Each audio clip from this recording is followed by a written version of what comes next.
नमस्कार दोस्तों, मैं विकास। स्वागत है आपका अपने चैनल स्टडी मेरी जिद में। चलिए शुरुआत करेंगे। आज का जो टॉपिक है आपका, कल मैंने पढ़ाया था आपको संज्ञा, उसी से रिलेटेड आपका अगला जो पार्ट है भाग 2।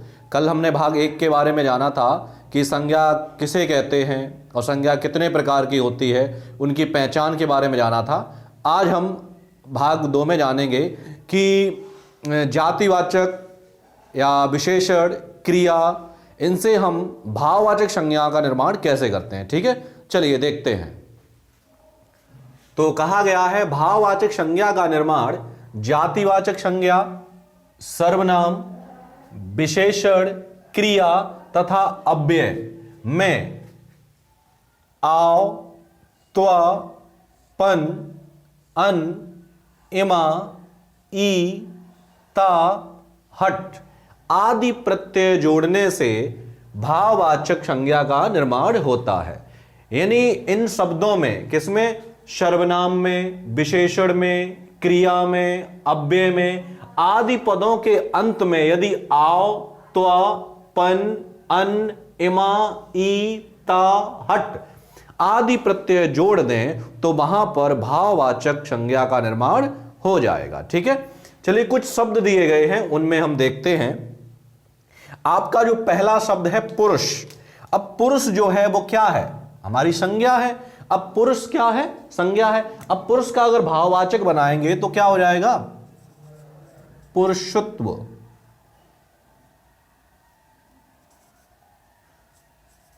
ठीक है, पुरुषत्व, त्वा प्रत्यय लगा दिया।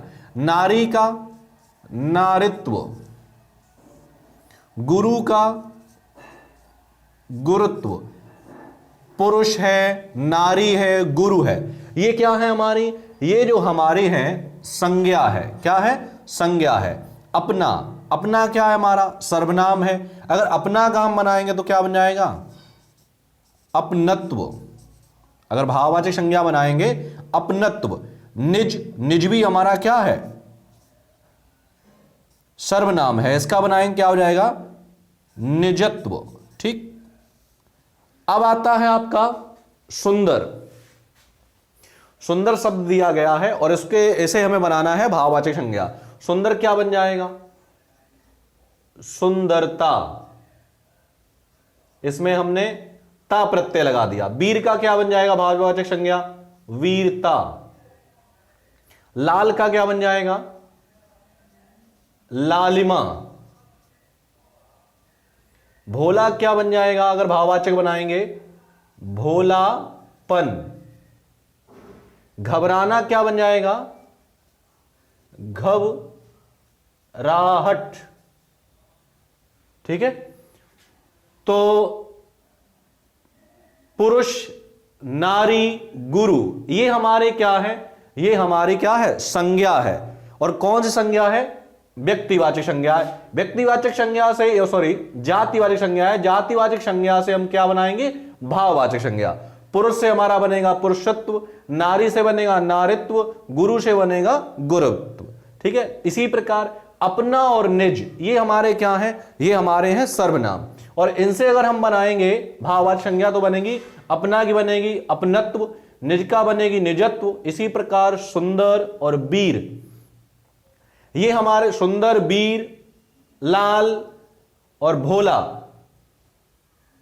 ये हमारे क्या है? ये हमारे भाई विशेषण है। इनसे भाववाचक संज्ञा बने। सुंदर का क्या बनेगा? सुंदरता बन गया।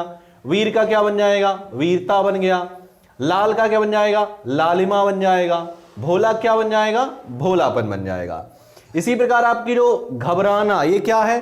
क्रिया है। और क्रिया से हम बनाएंगे भाववाचक संज्ञा तो घबराना क्या बन जाएगी? घबराहट। ठीक है, चलिए आगे देखते हैं। 2 शब्द और दिए गए हैं। एक है आपका दूर और दूसरा है निकट।